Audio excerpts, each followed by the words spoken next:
Audit report was still open on my screen when my manager walked in and told me to pack my things.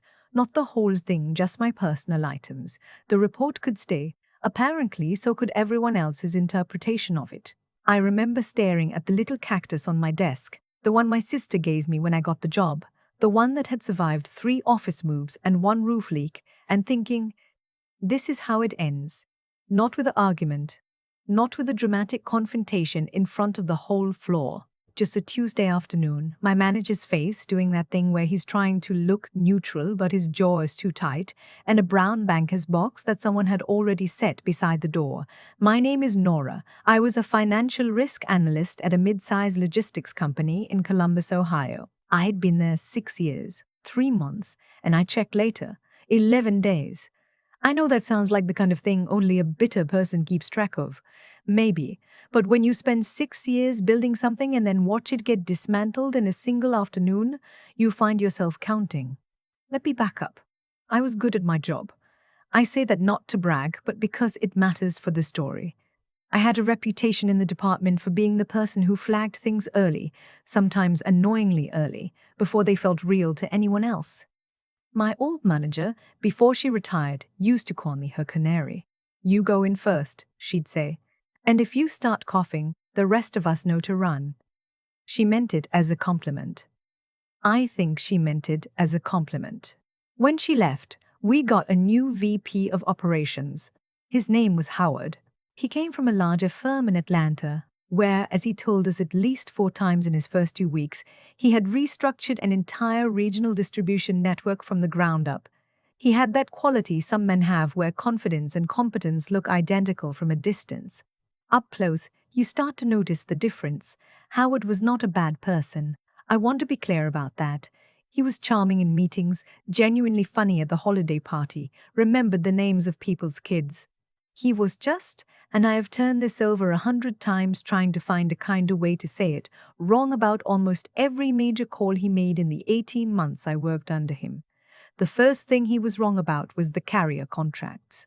Our company moved freight, mostly industrial equipment and retail goods, through a network of regional carriers we'd spent years cultivating.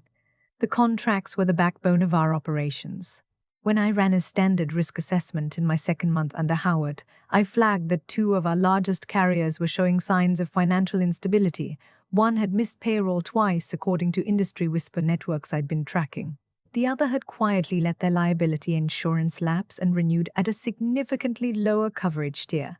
The kind of thing that only shows up if you're pulling the right documents, and most people aren't. I wrote it up. 12 pages. Charts, projections, 3 different scenario models showing what a disruption would look like at 30%, 60%, and full failure. I sent it to Howard. He read it. Or at least he opened it. I could see the read receipt and scheduled a 15-minute check-in. In that check-in, he told me I was being, and I'm quoting directly here, a little catastrophic in my thinking. He said the carriers had been partners for years. He said relationship capital was worth more than spreadsheet speculation. He said, and this is the one that has lived in my head rent-free ever since.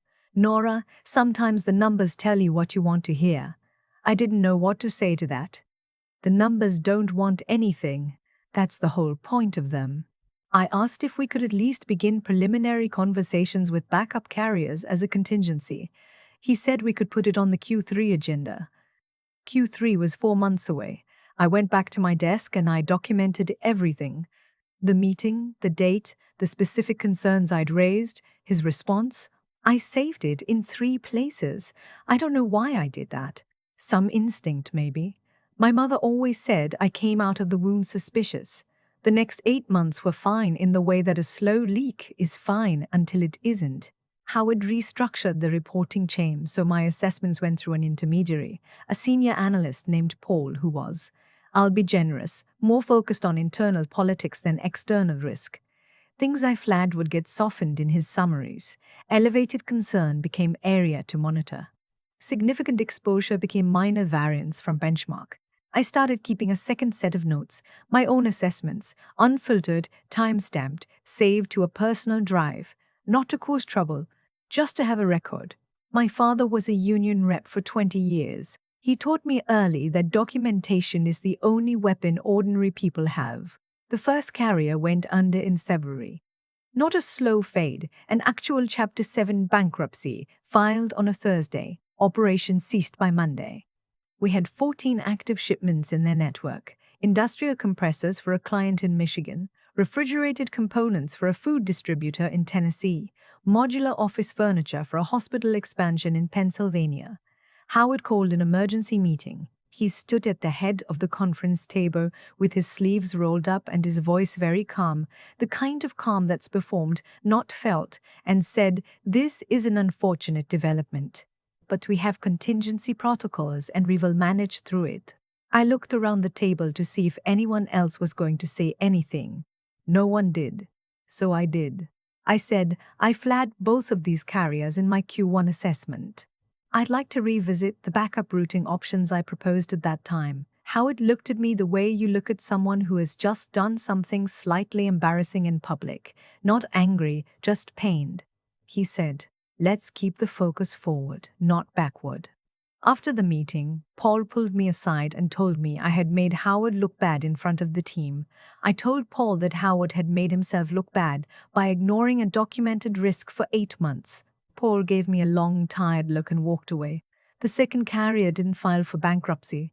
They did something almost worse. They quietly began delaying shipments, claiming weather delays and equipment issues that our tracking data didn't support. By April, our on-time delivery rate had dropped 17 points. 3 of our top clients were formally unhappy. One of them, a regional retailer we'd had for 4 years, sent a letter requesting a meeting to discuss the future of the relationship. That letter landed on a Monday. By Thursday, I was called into HR. I want to tell you the conversation was dramatic. It wasn't. It was almost more insulting for how procedural it was. 2 people in that conference room, our HR director and Howard, and a printed document with bullet points. They called it a role restructuring. My position was being realigned. There was a new centralized analytics function being built, and my skill set was, apparently, not a fit for the revised scope. Howard did not make eye contact once during the meeting. Not once. I was offered a 2-week severance for each year of service, so 12 weeks, and a neutral reference. I signed because my mother had just been diagnosed with early-stage Parkinson's, and I needed the health insurance runway to manage the transition. I took the cactus. I left everything else. What I didn't leave was the drive. I want to be honest about the weeks that followed, because I think people expect the revenge story version, where the protagonist is laser-focused and strategic, playing chess while everyone else plays checkers. That wasn't me. I was a mess. I cried a lot. I applied for jobs and then stared at the applications for 20 minutes before submitting them because I kept second-guessing whether I was even good at anything. I had a week where I ate cereal for every meal and watched a full season of a cooking competition show I didn't even enjoy. I called my sister more than I should have, at hours I shouldn't have. What I didn't do, and I am genuinely proud of this, was contact anyone at my old company. Not to confront Howard, not to vent to former co-workers. I went very quiet.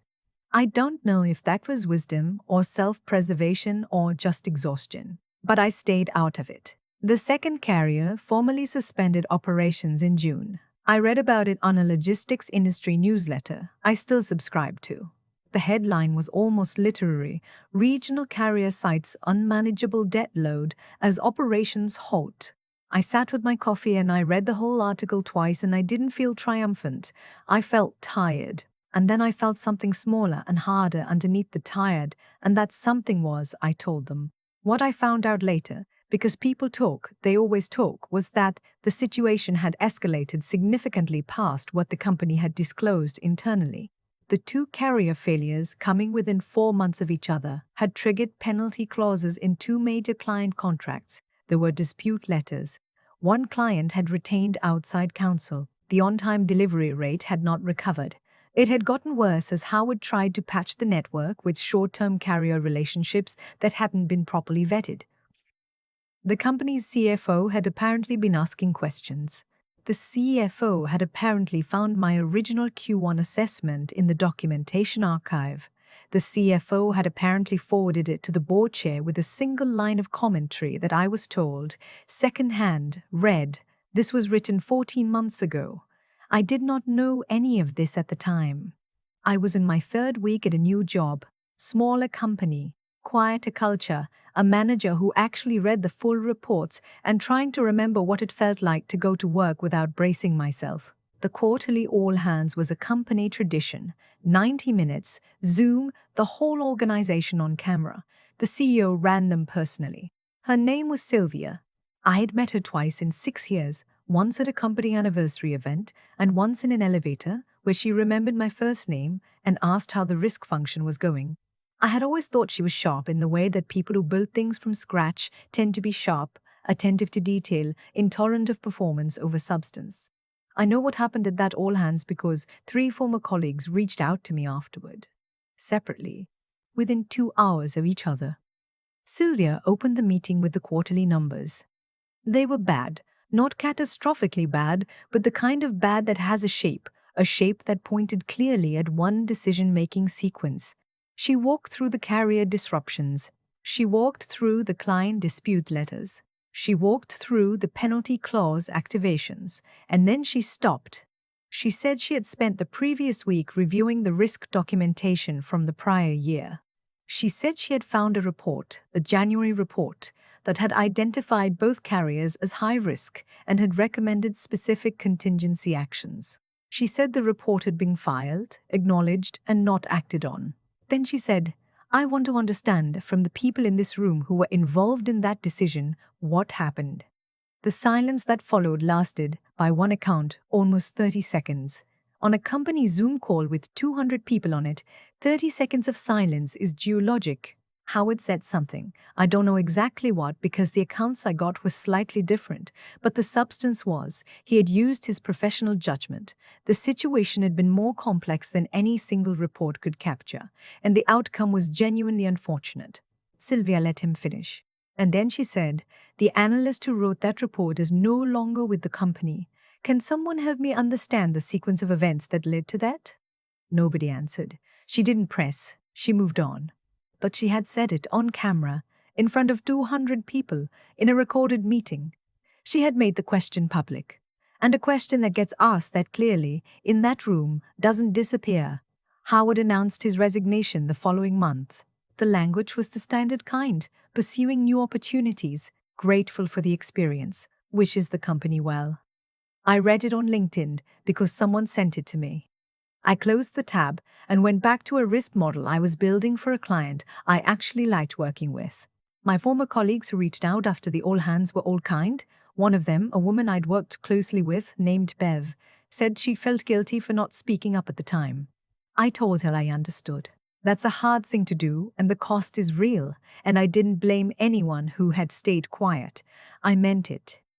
Bev asked if I was going to do anything with the information, if I was going to reach out to Sylvia, if I was going to, I don't know, make it known that I was the one who had written that report. I thought about it. I genuinely thought about it. And then I thought about what I would actually be looking for if I reached back. Acknowledgement? A formal apology? My old job back? None of those things were going to happen.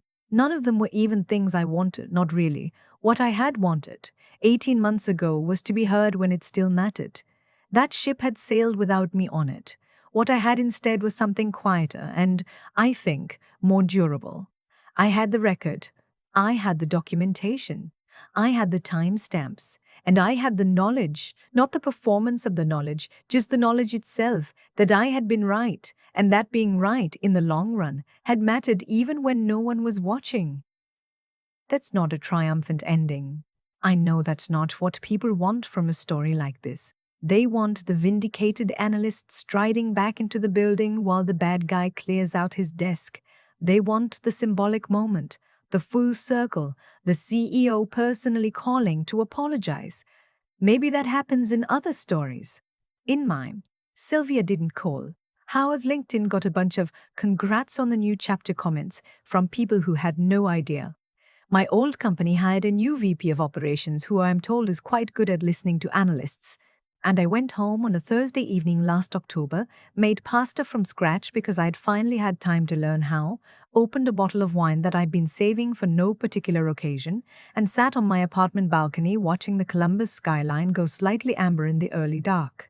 And I thought, this is enough. This right here is actually enough. My cactus is on the windowsill. It's fine. It's going to outlast everyone. If you've ever been in a room where you knew something important and watched the person in charge decide it didn't count, if you've ever signed your name to a document and then been handed a banker's box and a neutral reference, I hope you kept your records. I hope you kept your records and got some sleep and let the truth find its own way to the surface. It will. It doesn't need your help. It just needs time. And if the company ever does record at all hands and someone asks the right question in front of 200 people, well, you don't have to be in the room for that. You just have to have been right. I've thought a lot about what actually happened. Not the surface version, the one where a woman gets fired and her boss eventually faces consequences, but the deeper mechanics of it, why it unfolded the way it did. What was actually being set into motion when Howard looked at a 12-page report and decided the numbers were telling me what I wanted to hear? Here's what I think now. A year and some change out. The thing that ended Howard wasn't me. It wasn't my documentation, wasn't the timestamps, wasn't even the CFO's one-line email to the board chair. What ended Howard was the gap between who he performed himself to be and what was actually true. That gap existed the moment he walked in and started confusing confidence with competence. The documentation didn't create the gap. It just measured it. That's the part nobody talks about when they tell stories like mine. Everyone wants the protagonist to do something, to fight, to expose, to confront. And I understand that impulse. I really do. When I was eating cereal for every meal and staring at job applications I was too beaten down to submit, the idea of doing something felt like the only thing that would make it better. But I had already done the something. I had done it 14 months earlier, sitting at my desk at 7 p.m. on a January night, running scenario models for carriers that nobody else thought were worth watching. The work was the something. The rest was just waiting for reality to catch up. There's a version of this story where I don't keep the records, where I take Howard's feedback to heart and sand down my assessments to match what he wanted to see. I could have done that. It would have been easier, professionally, for at least another year. But I think about the person I would have become if I had. Not the career consequences. Those are real, but they're recoverable. I think about the quieter damage, the slow erosion of trusting your own judgment. The way you start to edit yourself before you even have a thought, because somewhere along the way you learned that your thoughts aren't welcome. That kind of damage doesn't show up in a performance review. It shows up 5 years later when you're in a meeting with something important to say and you just don't. Integrity is a practice, not a credential. I know that sounds like something embroidered on a throw pillow, but I mean it in a very practical sense. I practiced it by writing the report anyway, by keeping the second set of notes, by documenting the meeting where Howard told me I was being catastrophic, not because I was planning anything, just because I had been raised to believe that doing your job honestly, even when no one is watching, is its own form of self-respect. And the intelligence piece. I don't mean raw intellect. I mean the discipline of looking clearly at what's actually in front of you, not what you wish were there. Howard wasn't stupid. He was selective. He looked at the carrier relationships and saw years of goodwill and chose to believe that mattered more than the liability insurance lapse. That's not a lack of brainpower. That's a choice to let comfort override rigor. I had made that choice in the other direction. It cost me a job in the short term. In the long term, it's the only thing I have that nobody can take from me. Sylvia asked her question in front of 200 people and then moved on. She didn't make a speech about it. She just made the question public and let it sit there. I think about that a lot, the economy of it. Sometimes the most powerful thing you can do is simply refuse to pretend that something didn't happen. My cactus is still on the windowsill. I still have the drive with the timestamps. And I still go to work every day for a manager who reads the full report. That's not a small thing. That's actually everything.